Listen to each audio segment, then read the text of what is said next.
Don't move. Follow me. The boy's voice was barely louder than a whisper, but something in it made Richard Calloway stop in the middle of his own driveway. He had been walking toward the Silvertown car, waiting at the gate, briefcase in one hand, phone in the other, his mind already 3 hours ahead in a boardroom across the city.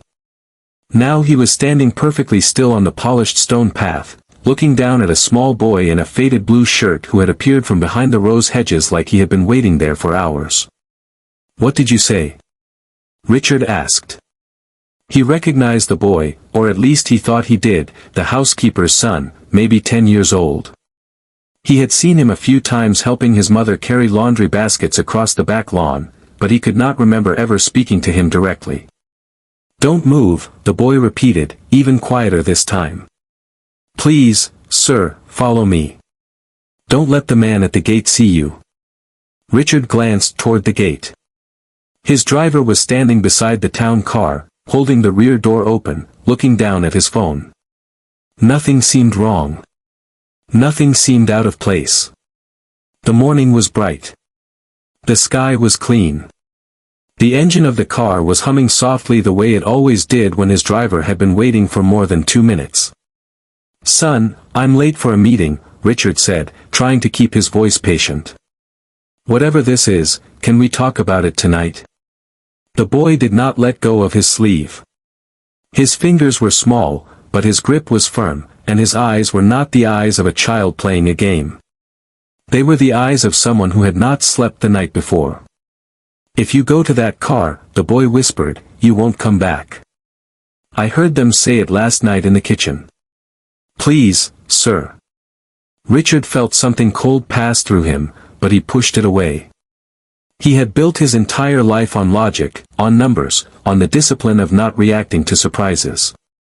He was the founder of one of the largest private logistics firms on the East Coast.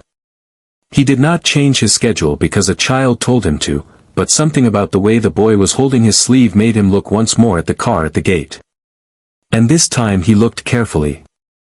The car was the same model, the same color, the same plate as far as he could tell from this distance.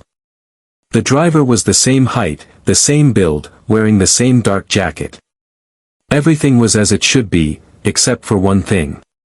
His regular driver, a man named Anthony, who had worked for him for almost 4 years, always wore a small silver ring on his left thumb, a gift from his late father.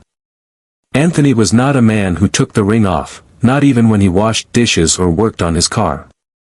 Richard had once teased him about it at a Christmas party, and Anthony had told him the story behind it, and Richard had felt slightly embarrassed for joking. The man at the gate was not wearing a ring. "How do you know what you heard?" Richard asked quietly, his eyes still on the driver. "How do you know it was about me?" "Because they said your name," the boy whispered. "Mr. Calloway, they said it 3 times, and they said your wife paid them already. Half last week, half when it was done." Richard's chest did not move for a long moment.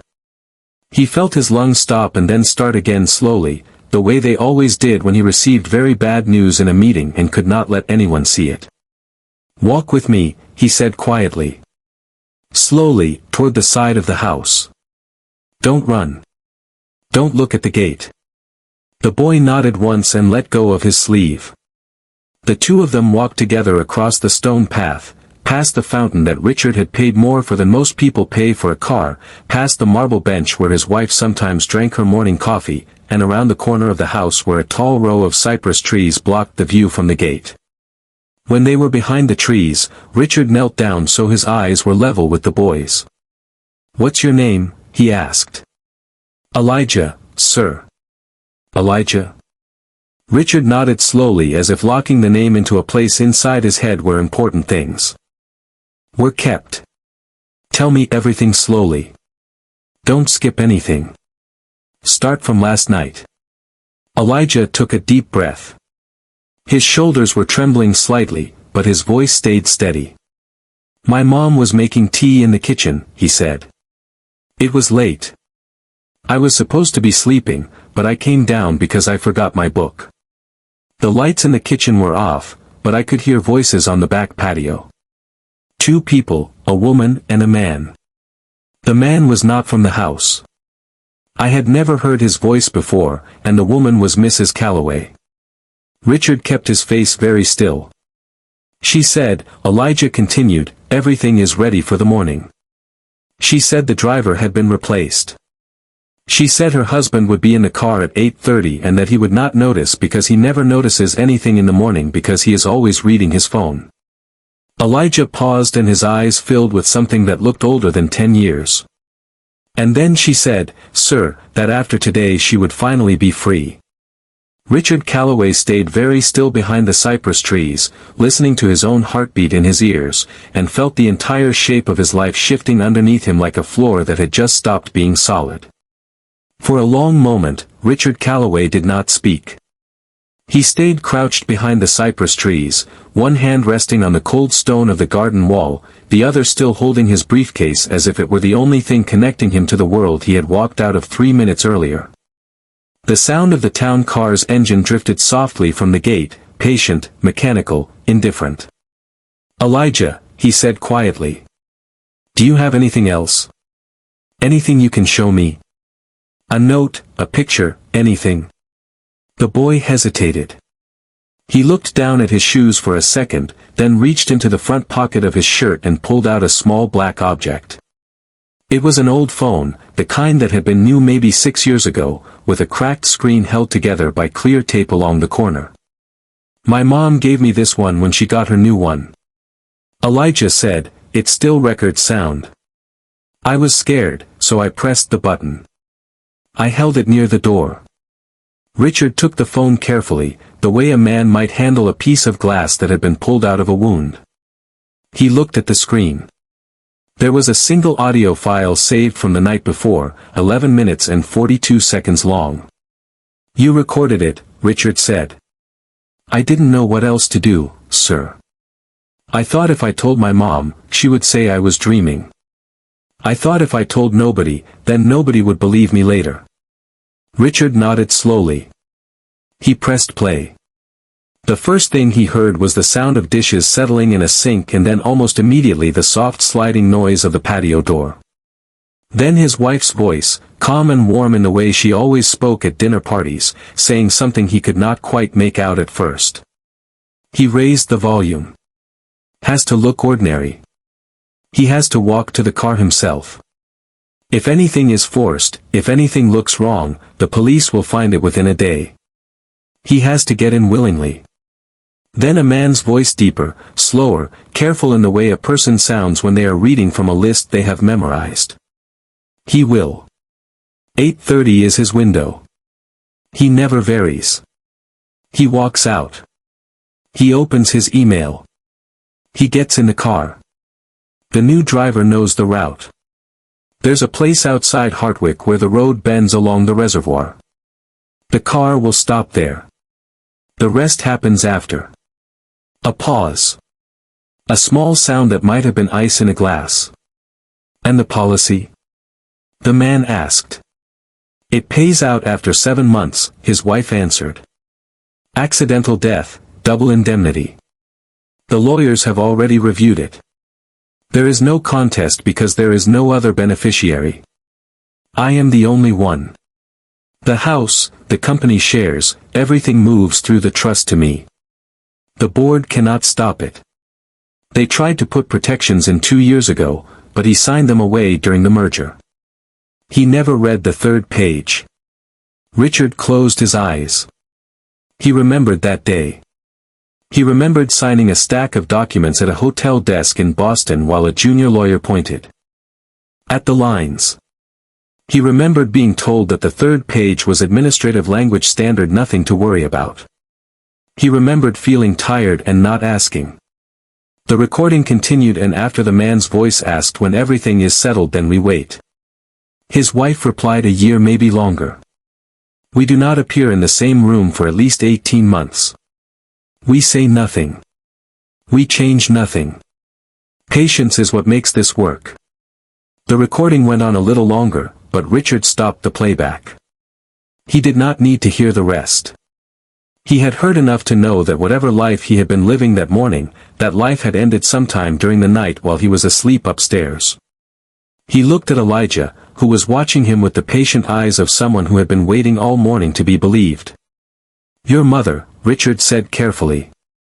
"Does she know you recorded this?" "No, sir." "Did she hear them, too?" "I don't think so. She had the kitchen radio on. She was making tea. I think she heard nothing." "Good." Richard exhaled slowly. "I need you to keep it that way for now. Do you understand? Not because your mother would do anything wrong.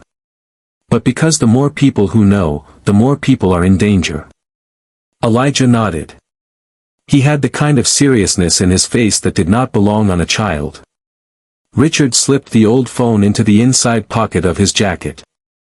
Then he stood up slowly, brushed the dust off his trousers, and looked out through a gap in the cypress branches toward the front gate. The town car was still waiting. The driver had finished with his phone now and was looking toward the house, no longer relaxed, his weight shifting from one foot to the other in the small way a man does when he has been told to wait somewhere for a specific reason and is starting to wonder why he is still waiting. Richard took out his own phone and tapped a single name from his favorites. The line rang twice. "Richard, you should be in the car already. The Hartwick meeting starts at 10 o'clock. Marcus." Richard's voice was very calm. "I am not going to Hartwick today. I need you to do something for me and I need you to do it without telling anyone in the office. Not Helen, not the legal team, no one." There was a pause on the other end. Marcus Vale had been his lawyer for 19 years and he had only heard Richard speak in this exact tone twice before. Once during the takeover battle in 2014, and once on the night Richard's mother died. "Tell me," Marcus said, "I need everything on my life insurance policy. Every change made in the last 2 years, every signature, every adjustment to the beneficiary clause, and I need it in the next 90 minutes. "Richard, what is happening?" Richard looked down at Elijah, who was looking back up at him with the same steady eyes. "Something I should have noticed a long time ago," he said. Marcus did not waste time with more questions. He said, "Only 90 minutes. Stay where you are." And ended the call. Richard stood behind the cypress trees, holding the silent phone in his hand. He could feel his own pulse in his fingertips. He had negotiated against governments. He had bought companies and sold them in the same week. He had walked into rooms full of people who wanted him to fail and walked out with their signatures on his paper. None of it had prepared him for the simple act of standing 20 feet from his own front door and not knowing who in his house wanted him alive. His phone rang. The screen lit up with a single word, "Vivian." He almost did not answer, but he understood in the same calm and distant way he had understood the recording that not answering would tell her something. She would call the driver. The driver would walk up to the house. The plan would shift and whatever advantage he had right now would disappear into the morning air. He pressed the green button. "Vivian." "Richard, where are you?" "The driver just texted me. He says he has been at the gate for almost 10 minutes. Her voice was warm, patient, slightly amused. The way a wife sounds when her husband has forgotten where he put his keys again. "I came back." "Inside," Richard said. "I forgot a folder for the Hartwick meeting. I think I left it in the study." "Oh, do you want me to come help you find it?" "No, stay where you are. I will be out in 2 minutes. Hurry, darling. You know how traffic gets." "I know." He ended the call and looked down at Elijah, who had not moved. "She is in the house," Richard asked quietly. "She was on the back patio 20 minutes ago," Elijah said. "When I saw your car pulling around to the front, I came to find you. I did not see where she went after." Richard nodded slowly. He thought for a moment. "Elijah," he said, "I need to see her one more time. I need to see her with my own eyes before I do anything else. Do you understand why?" The boy thought about it. Then, music, he nodded. "Because if you don't see her," he said, "you might still believe she didn't do it. Richard looked at him for a long second. He realized that this child in a faded blue shirt with a cracked phone in his pocket had just described the exact shape of his hope in fewer words than Richard could have used. "Yes," Richard said. "Exactly." They moved together along the back of the house, staying close to the wall, ducking under the low windows. Richard had not crouched like this since he was a boy himself, hiding from his father in the cornfield behind the small house in Mon where he had grown up. He was surprised at how easily his body remembered. They reached the corner of the south wing. From there, through a screen of climbing jasmine, they could see the back patio, the long stretch of lawn that led to the gardener's shed, and the white wrought iron table where Vivian sometimes had her morning coffee. She was there. She was not alone. The man sitting across from her was the man whose voice had been on the recording. Richard knew it before he could explain how he knew it. He was tall, lean, somewhere in his early 40s with the kind of carefully kept hair that men have when they spend more time on their appearance than they admit. He was wearing a dark gray jacket over a black shirt, and his hands were resting on the table near hers, not touching, but close enough that anyone watching would understand. Vivian was smiling. She was wearing the light blue dress that Richard had bought her in Florence 2 summers ago. She had told him at the time that she would save it for something special. The man said something Richard could not hear. Vivian laughed softly and reached across the table and laid her hand on top of his. "By tonight," she said just loud enough to carry across the lawn. "This will all be over." Richard did not move. He did not feel anger. He did not feel grief. He felt something stranger, something that did not have a name. Something like the feeling of watching a photograph of yourself slowly catch fire from the corner inward. The man lifted her hand and kissed the inside of her wrist. And then he said, "We begin." Richard turned away from the screen of jasmine. He looked down at Elijah, who had also seen it, who had also heard it, and whose small face had gone very quiet. "Come with me," Richard said.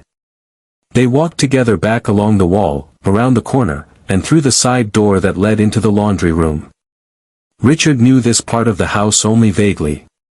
He had spent 26 years living here and could not have told anyone before this morning what the laundry room looked like. He found this fact almost funny in the cold and distant way he was finding many things funny right now. He took out his phone again and tapped a different name. "Anthony," he said when the line picked up, "I need you to listen carefully and not ask questions yet. Are you at home?" "Yes, sir. I'm off today. You told me last week, remember? You said the company was sending a car from a different service because mine is in for service. I figured you got the dates mixed up, but I didn't want to call and bother you about it. Mr. Calloway, is something wrong?" Richard closed his eyes for a brief moment. There it was. The lie had been planted last week by someone who had access to his schedule, his phone, and his trust. "Anthony," he said, "your car is not in for service, is it?" "No, sir. It's in my driveway right now." "I thought so." Richard exhaled slowly. "I need you to drive over here. Park 1 street away. Do not come up to the gate. I will call you again in a few minutes and tell you what to do next." Richard ended the call with Anthony and stood very still in the laundry room. Through a small window above the dryer, he could just see the corner of the front gate. The town car was still there. The fake driver was still standing beside it, waiting for a man he believed would walk out, get inside, and not see his own home again. Richard turned to Elijah. The boy was standing near a stack of folded towels, his small back pressed against the wall, watching him. "Elijah," Richard said softly. "I need you to do something very important and I need you to do it the way I tell you. Can you do that?" "Yes, sir." "Go to your mother. Tell her you are not feeling well. Tell her your stomach hurts and that you want to lie down. Do not lie about anything else. Just that. Then stay in your room until I come and find you. If anyone at all comes and asks where I am or what I am doing today, you say you have not seen me since breakfast. Can you do that?" Elijah thought about it. Then he nodded. Yes, he said.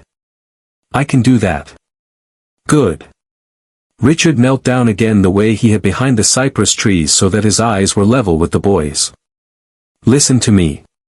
What you did this morning was the bravest thing I have ever seen anyone do.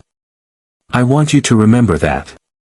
Whatever happens in the next few hours, whatever you hear, whatever you see, I want you to remember that you saved a man's life today and that nothing that happens after this changes that fact. Do you understand? The boy's eyes were very wide and very still. Yes, sir. Good, go. Elijah turned and walked out of the laundry room.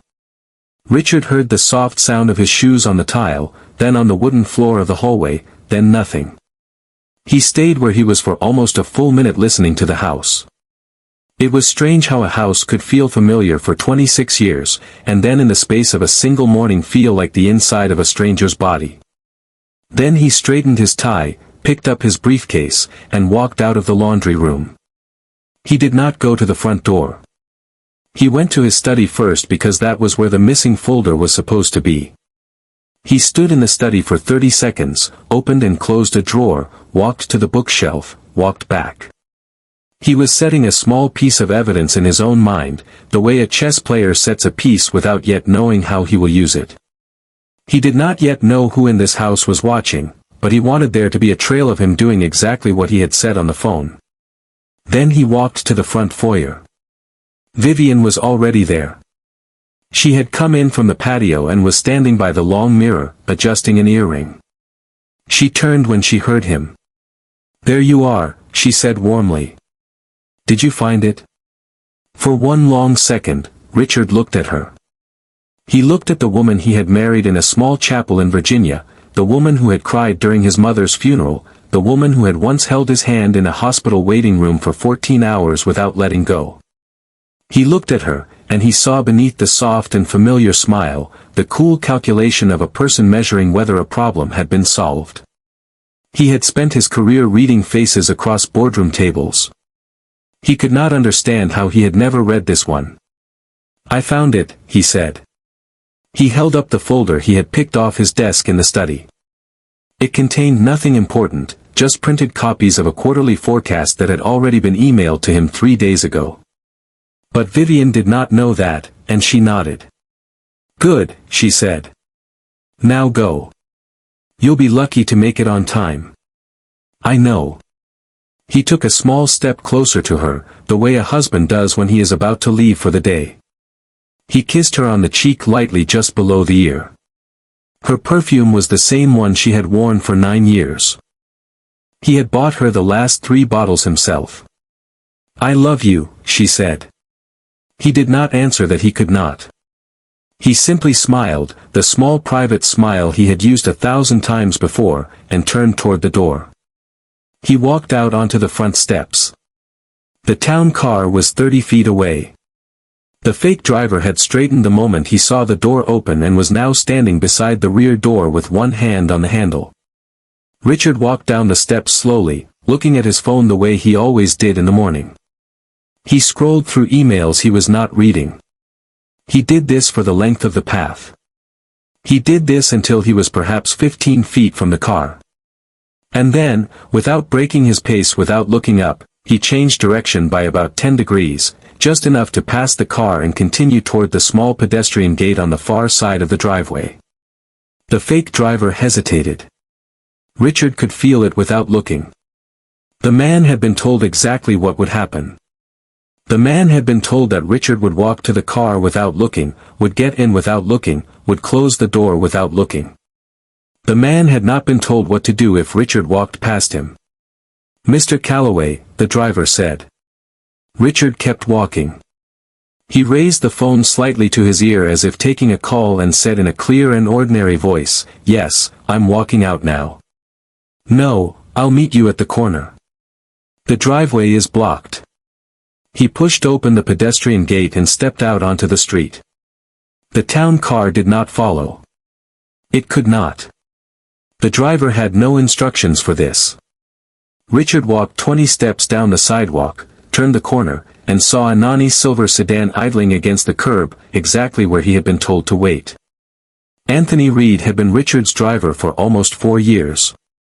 And in that time he had seen Richard tired, angry, distracted, and on 2 occasions slightly drunk after a particularly difficult quarterly review. He had never seen him look the way he looked now, walking down the sidewalk with his briefcase in one hand and his phone in the other, his face composed in a way that did not match anything happening around him. Richard opened the passenger door and got in. He did not sit in the back. "Drive," he said. "Anywhere, not toward the office, not toward the airport, just drive." Anthony pulled away from the curb. He waited until they were 2 blocks from the house before he spoke. "Mr. Calloway, you want to tell me what is happening?" "I will, but first I need to ask you something and I need you to answer me honestly. Last week when you got the message about your car being in for service, who told you?" Anthony thought for a moment. "It was a text from the company dispatcher came through the normal channel." "Did you call to confirm?" "No, sir. I didn't think to. The message had the right format. It came from the right number. It said you'd be using a different service for the week and that I should take paid leave. I figured the company was switching providers again. They do that sometimes." Richard nodded slowly. "Anthony, that message did not come from the dispatcher. It was made to look like it did. Someone has been planning this for at least a week, possibly longer. And whoever it was had access to my schedule, your number, and the company's communication formats." Anani's hands tightened on the wheel. He did not ask for more. He did not need to. He had been driving wealthy men long enough to understand what kinds of plans took a week to set up. "Where do you want me to go?" he said quietly.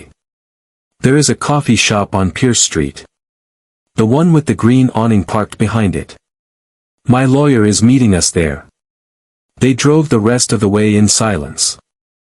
Richard watched the city slide past the window and thought about how strange it was that everything outside the car looked exactly the same as it had yesterday. Mothers were pushing strollers. A man was unlocking the front door of a hardware store. A delivery truck was double parked beside a bakery. None of it knew that a man had almost disappeared from the world this morning. None of it would have noticed if he had. Marcus Vale was already at the coffee shop when they arrived. He was sitting at a corner table with 2 coffees and a leather folder dressed in the same plain dark suit he wore to every meeting whether it cost $10 or $10 million. He stood when Richard walked in, and the 2 of them shook hands in the careful way of men who had known each other long enough to skip the rest. Anthony stayed by the door, his back to the room, watching the street. Richard sat down. Marcus slid one of the coffees across the table. "Tell me," Marcus said. Richard told him.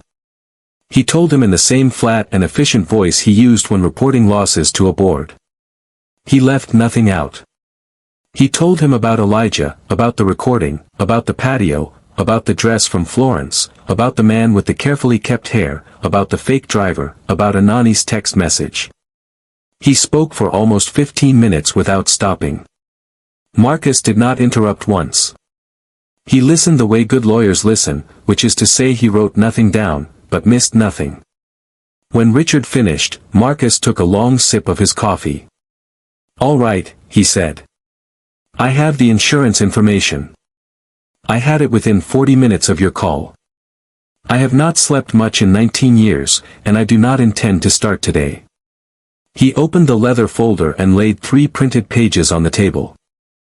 "Your policy," he said, "issued 11 years ago. Original coverage $4 million. Standard for a man in your position at the time. It has been adjusted twice. The first time was 8 years ago after the company went public. Coverage was raised to $12 million. That adjustment was routine. I was in the room when you signed it." He tapped the 3rd page. "The second adjustment was 14 months ago. The coverage was raised to $35 million. An accidental death rider was added which doubles the payout to 70 under specific circumstances. The beneficiary clause was simplified. All conditional language was removed. Vivian is now the sole beneficiary with no contestable provisions, no waiting period, no exclusions for the first 2 years of the new coverage. Richard stared at the page. He could see his own signature at the bottom. He recognized the shape of it. He recognized the small curl he always put at the end of the second letter of his last name. He did not remember signing it. "This is mine," he said quietly. "But I do not remember this." "I expected that," Marcus said. The signature was witnessed by a notary in a small office in Greenwich.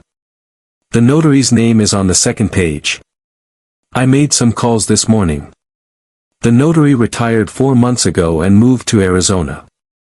He has not answered his phone in 2 weeks." Richard set the page down slowly.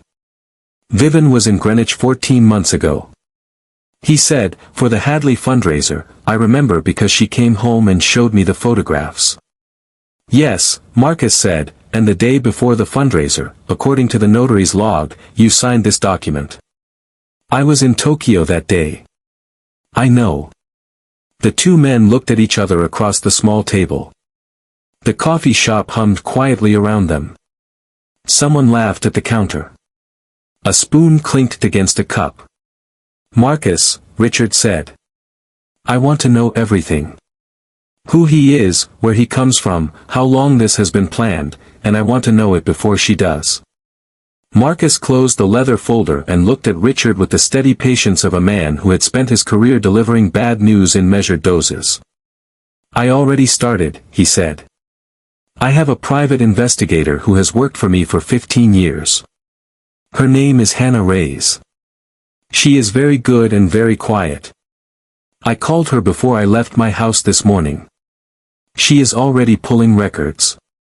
"Good," Richard said. "What else?"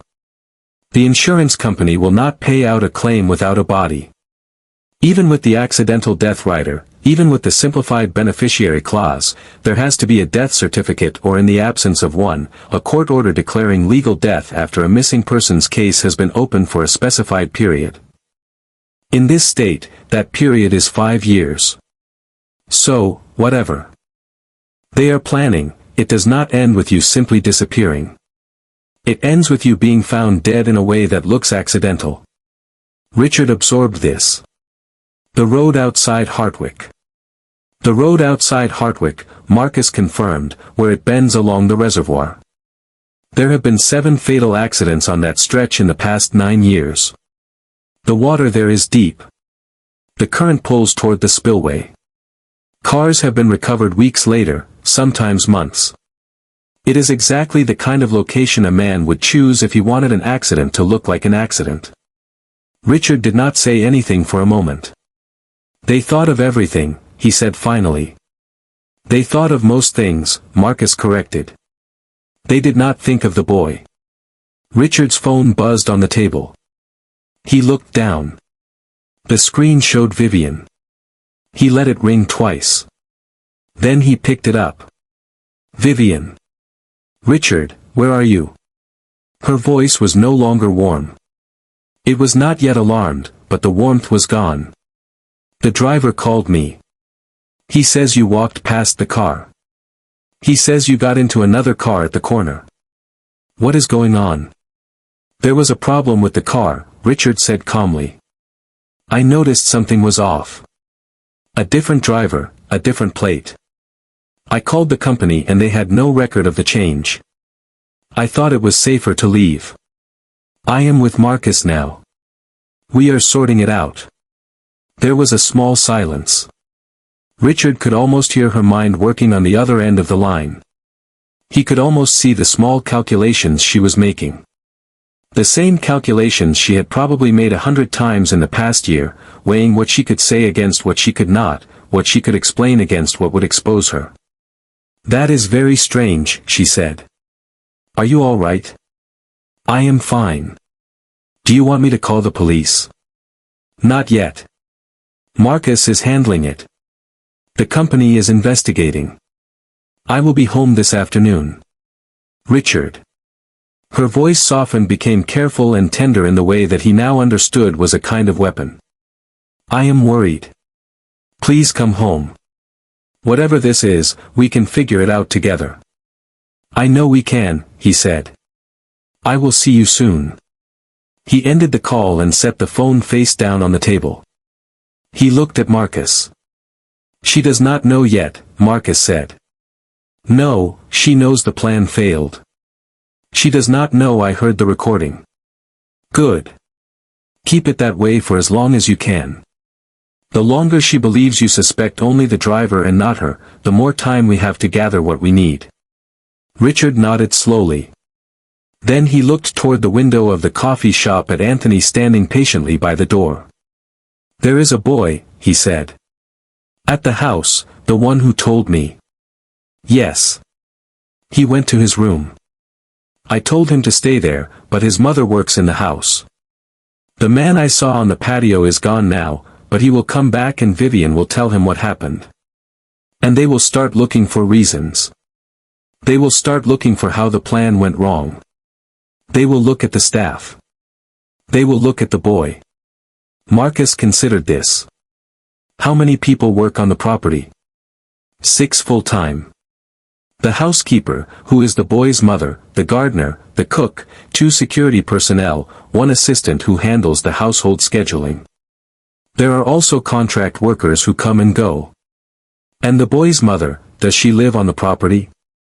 Yes, there is a small staff residence behind the south wing. She and her son have lived there for almost 3 years. Marcus picked up his phone and dialed a number. He spoke quietly for less than a minute, then put the phone down. Hannah will have someone watching the residence within the hour, he said, unmarked. They will not interfere unless they need to. But they will be there. Thank you. There is something else you need to think about, Richard. Yes. Whoever this man is, whoever Vivian has been planning this with, he is not just a boyfriend. The level of planning, the access to your documents, the manipulation of your driver's schedule, the manufactured signature, the choice of location. This is not a man who fell in love with your wife and got carried away. This is a man with experience, with patience, with a method. He has done something like this before, or he has been close enough to people who have. Richard looked at the closed folder on the table. Then find him, he said. Find out who he is. Find out where he comes from and find out who else he has done this to. Marcus nodded. He gathered the folder, stood, and rested one hand briefly on Richard's shoulder before walking out toward the front of the shop. Anthony caught Richard's eye from across the room. Richard signaled him over. Anthony, he said, I need to go back to the house. Not yet. Not today, but before this is finished, I will need to go back. And when I do, I need you to be the one driving. Anthony nodded once. I will be ready, sir. Richard looked out the window at the ordinary city continuing its ordinary morning. He had work to do. That afternoon, Richard checked into a small hotel on the north side of the city, the kind of place that catered to traveling consultants and did not ask questions about late check-ins or cash payments. Marcus had chosen it. Marcus had also paid for it under a different name, used a corporate card that did not appear on any of Richard's accounts, and arranged for a single room on the 4th floor with a window facing the parking lot. Richard sat on the edge of the bed for a long time before he did anything else. He looked at the carpet. He looked at the small painting of a sailboat above the desk. He looked at the curtains, which were the color of old coffee. He had not stayed in a room like this in 20 years. He found to his own surprise that he did not mind it. His phone buzzed on the nightstand. A message from Marcus. Hannah has a name. Calling you in 5 minutes. Richard nodded to himself even though there was no one in the room to see it. He stood up and walked to the window. The parking lot below was almost empty. A delivery van was idling near the back entrance. A woman was loading groceries into the trunk of a small sedan. The world continued without him.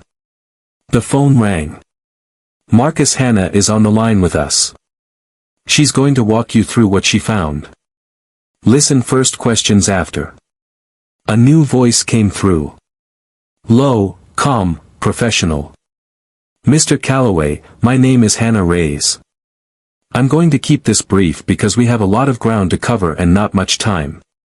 The man you saw on your patio this morning is named Daniel Brennan. That is the name he is currently using. It is not the name he was born with.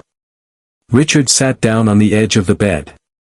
Go on, he said. He was born Adrian Holt in Wisconsin in 1981. He changed his name legally in 2009 after the death of his first wife. Her name was Margaret Holt. She was 41 years old at the time of her death. She fell from a hiking trail in northern Michigan. There was an investigation. It was ruled accidental. She had a life insurance policy of $3.2 million. He was the sole beneficiary. Richard closed his eyes. In 2014, Hannah continued, he was engaged to a woman named Karen Lynn. She lived in Seattle. She was a software executive.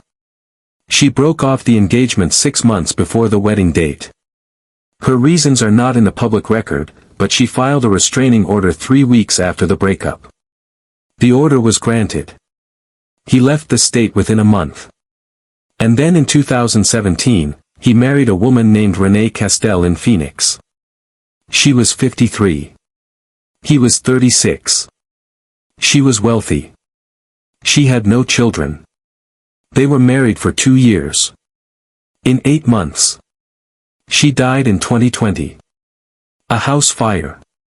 The fire department ruled it accidental. He was not home at the time. The insurance payout was $4.8 million. Richard did not move. And now Hannah said he is here with a new name with your wife with a $35 million policy and a stretch of road outside Hartwick. For a moment, no one on the line said anything. If this story is gripping you so far, please tap the like button and let us know in the comments where you are watching from. Stories like this only reach the people who need them when you share them. Subscribe to the channel so the next one finds you too. Hannah, Richard said finally. Does Vivian know any of this? There was a small pause on the other end of the line. I cannot answer that with certainty, Hannah said. But based on what I have seen so far, I would say no. The information about Adrian Hole is not easy to find. The name change was clean. The records are scattered across 3 states. The only reason I found it as quickly as I did is because the notary in Greenwich, the one who is now in Arizona, had handled paperwork for Daniel Brennan once before in a real estate transaction 2 years ago. That gave me a thread to pull. Without that, it would have taken much longer. Then she is also a victim, Marcus said quietly. She is also a participant, Richard replied. Yes, both things can be true. Richard rubbed his hand slowly across his face. The cold and distant feeling that had been holding him together since the morning was beginning to crack along its edges. He could feel it the way a man feels the first small movement of a wall that has been about to fall for a long time. What do we do? He said. We have several options, Marcus said. We can go to the police now. We have the recording, the insurance documents, the false signature, the witness, the history on Brennan. It is enough to open an investigation. They will arrest him within 24 hours, possibly sooner. Vivian will be questioned. She will hire a lawyer. The case will move slowly, but it will move. What is the other option? The other option is more difficult and more dangerous. We give Brennan another chance to act. We let him believe the plan can be salvaged. We watch where he goes. We listen to what he says. We catch him not just on intent, but on action. We catch him in a way that closes every door he might try to walk through. Richard looked at the small sailboat painting above the desk. He has done this twice before, he said, at least twice. And both times he walked away. Yes, then we do it the second way, Richard said. I do not want him to walk away again. Marcus was silent for a long moment. All right, he said. Then we begin tonight. That evening, Richard returned to the house. Anthony drove him through the front gate at 6:45, the way he had 1,000 times before. Richard sat in the back seat with his briefcase on his lap and his face composed in the careful neutrality he had practiced for an hour in front of the small mirror in the hotel bathroom. Vivian was waiting for him at the front door. She had changed. She was wearing soft gray pants and a cream sweater, and her hair was pulled back the way she wore it when she did not want to look like she had tried. She came down the steps and took both of his hands. "Thank God," she said. "I have been worried sick all day." "I am all right," he said. "What happened with the car? Did you find out anything?" "The company is investigating. It looks like someone impersonated the dispatcher and routed the assignment. Marcus thinks it may have been an attempted robbery. There have been a few of these in the city recently. Wealthy men, black cars, the drivers are sometimes paid off." He watched her face as he said it.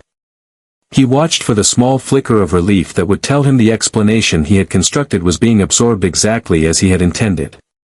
It came a small softening around her eyes. A faint exhale she did not realize she had been holding. "That is horrible," she said. "I am so glad you noticed. I almost didn't." "But you did." "Yes."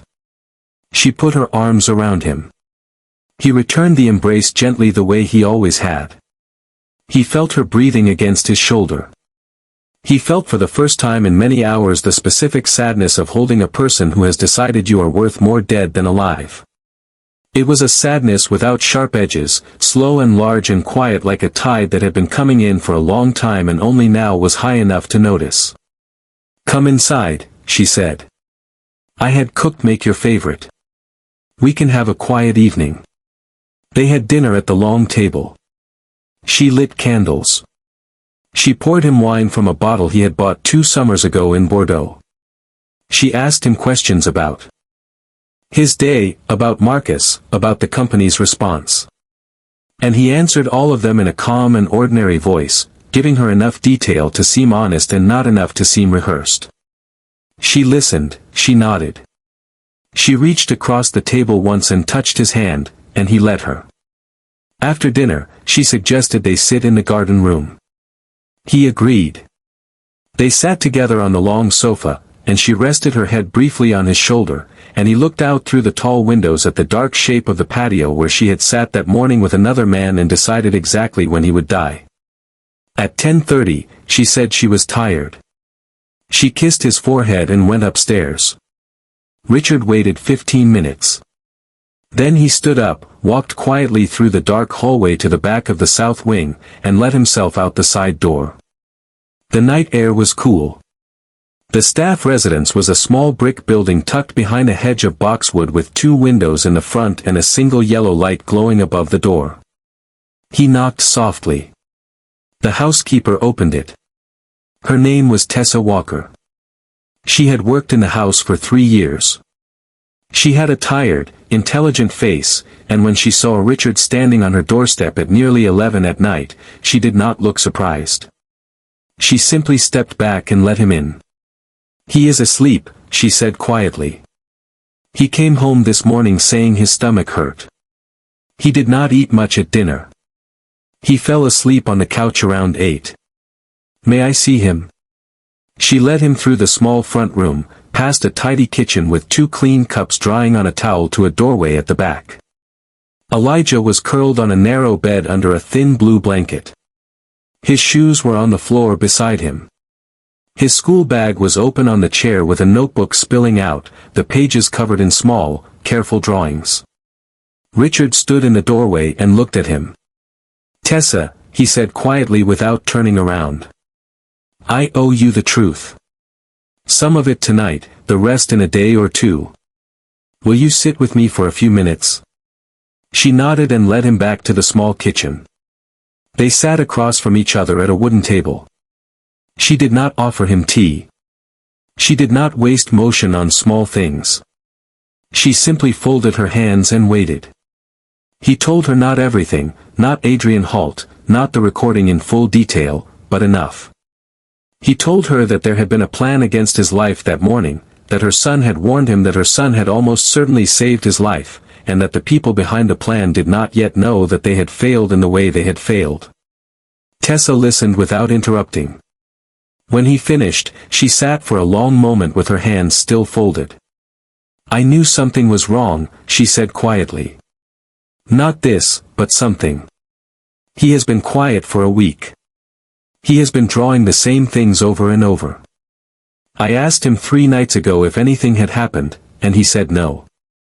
I should have asked harder. He kept it from you to protect you," Richard said. "Not because he did not trust you," she nodded slowly. Her eyes were wet, but she did not let anything fall. "What do you need from me?" she said. "I need you to act in front of my wife and anyone else exactly as you have always acted. I need Elijah to stay in this house with you until I tell you otherwise. There will be people watching the property quietly. You will not see them. They are there to keep you safe. And in 2 days, perhaps 3, this will be over. And then, he said, we talk about what comes next." The next 2 days passed slowly, the way a held breath passes. Richard moved through the house the way he had always moved through it, with the calm and slightly distracted attention of a man whose mind was on his work. He took calls in his study. He ate breakfast at the small table by the window. He kissed his wife on the cheek when he passed her in the hallway. He smiled at the cook. He nodded at the gardener. He did not change a single small habit because every habit was a piece of evidence in a story Vivian was reading, and any change would be a line out of place. On the second night over dinner, he mentioned the trip. "I have to go to Hartwick on Friday morning," he said. "The meeting from this week, they rescheduled it. I should have gone on Monday. I cannot put it off again." Vivian looked at him across the candles. She did not react immediately. She took a small sip of her wine, set the glass down, and then nodded. "Of course," she said. "Is the company sending a different driver this time?" "Marcus is arranging it through a new service. He says they have vetted everyone. Anthony will be driving. I told the company I wanted him specifically." "That sounds wise." "It is." She smiled at him. He smiled back. They both ate their dinner. Somewhere in the dark space between them, 2 plans were now moving forward at the same time, and only one of them knew that. Friday morning came clean and cold. Richard came downstairs at 7:30 in a dark suit with his briefcase and his coat over his arm. Vivian was already in the kitchen. She handed him his coffee. She straightened his tie. She kissed him at the door. "Be safe," she said. "I will." The car at the gate was a black sedan, identical in model and color to the one from Monday. Anthony was standing beside it in his dark jacket and his cap, his left thumb resting on the door handle with the silver ring catching the early light. Richard walked to the car at his usual pace. He did not look at his phone. He looked at Anthony. Anthony gave him the smallest nod. Richard got into the back seat. Anthony closed the door, walked around, and got into the front. The car pulled smoothly out of the driveway. For the first 10 minutes, they drove in silence. They took the main road out of the city, then the highway north. The morning traffic was light. The sky was the color of pale slate. Anani's eyes moved off into the rearview mirror. "They are behind us," he said quietly. "How many?" "1 car so far, a dark gray sedan. 2 men inside. They picked us up near the Willix exit. They have been 3 cars back since then. Hannah's team is tracking them." Richard nodded. He looked out the side window at the trees beginning to turn gold along the edges of the highway. He thought about Adrian Holst, who had once stood in a courthouse in Wisconsin and signed papers changing his name. He thought about Margaret Holst, who had gone for a hike on a Saturday morning and never come home. He thought about Renee Castell, who had bought a house in Phoenix and lit candles at dinner and gone to sleep one night and never woken up. He thought about Vivian, who at this moment was probably in the garden room with a cup of tea, waiting for a phone call that would tell her the worst day of her life had finally arrived. He did not feel rage. He had thought he would, but he did not. He felt something quieter, something harder to name, the way you feel when you watch a long sentence finally come to its period. Anthony took the exit for Hartwick. The road narrowed. The trees grew closer to the shoulder. After another 12 minutes, they came over a low rise and the reservoir appeared on the left. A long flat sheet of water held in by a curving guard rail. The gray sedan was still behind them, 2 cars back now. A third car appeared ahead, parked at a small turnout where the road bent along the water.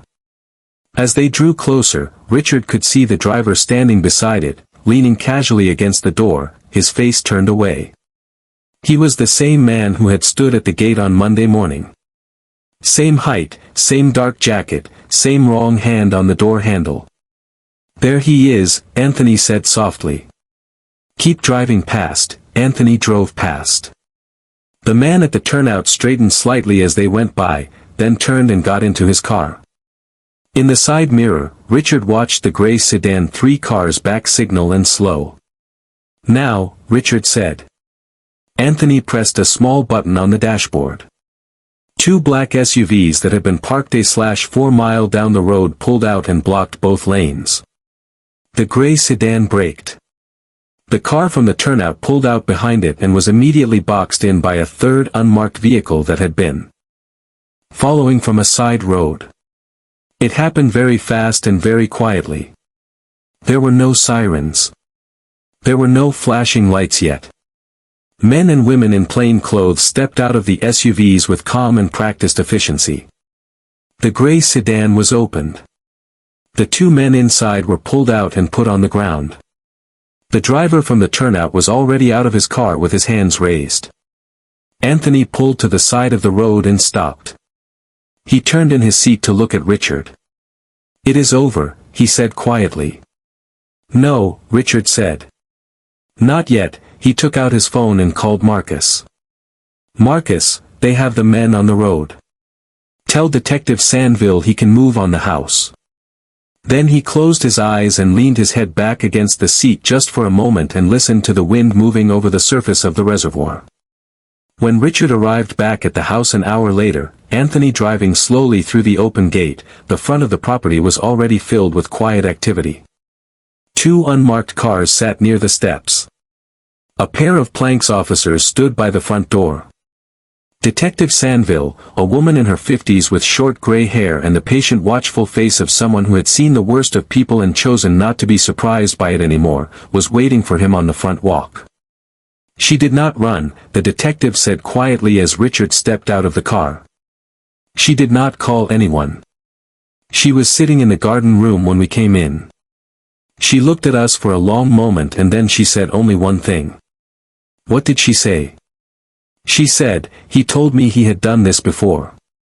She said it twice as if she needed to hear herself say it. Then she stood up and put her hands behind her back without being asked. Richard nodded slowly. He did not feel triumph. He did not feel vindication. He felt more than anything a deep and ordinary tiredness, the kind a person feels at the end of a long journey that should never have been necessary. They led Vivian out of the house a few minutes later.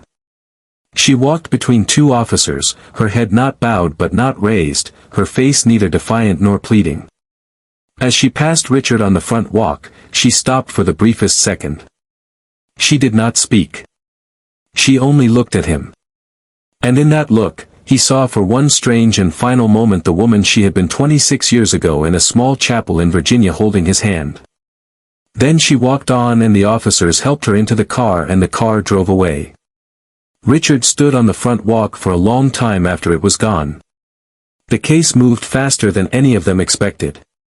Adrian Holst, who had introduced himself to Vivian as Daniel Brennan, was charged within 48 hours with conspiracy, attempted murder, insurance fraud, and identity fraud. The 2 cases from Michigan and Phoenix were reopened. New evidence was found in both. The driver from Monday morning made a deal and named everyone. The recording from a small cracked phone in a boy's pocket became the cornerstone of the prosecution. Vivian was charged as a co-conspirator. She did not contest the charges. Her lawyer told the court she wished to enter a plea. The judge accepted it. Richard did not attend most of the proceedings.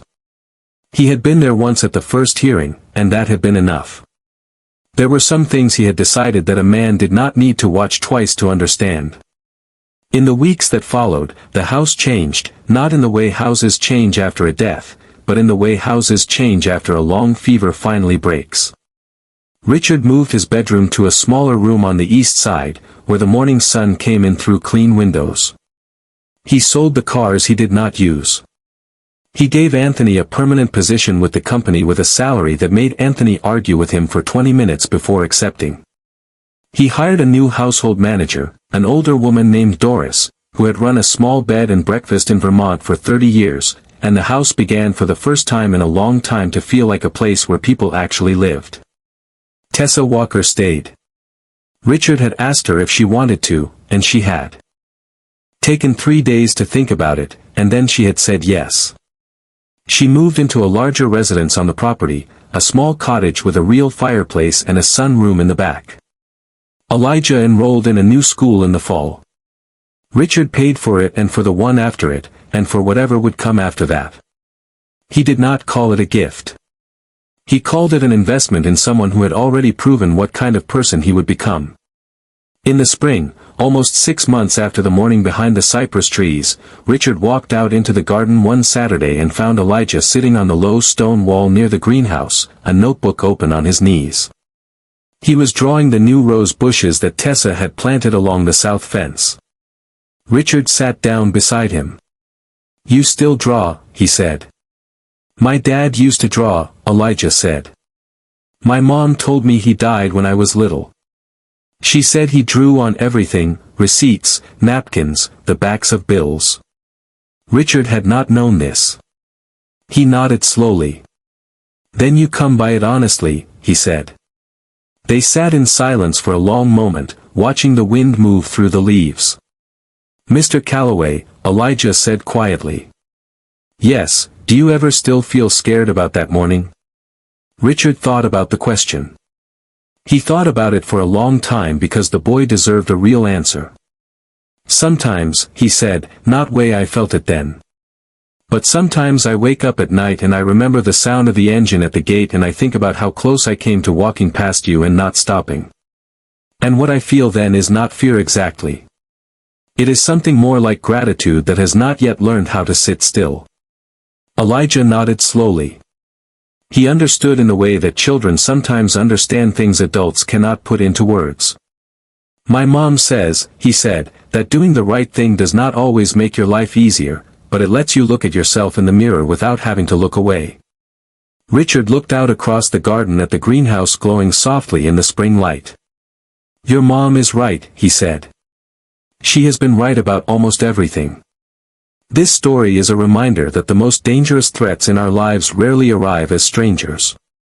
They wear familiar faces, share our dinners, and know our schedules. And it reminds us that courage does not come from size or status or wealth. A child with honesty and the will to speak can change the entire course of a powerful man's life. Always pay attention to the small things. Never look away from what you know is wrong.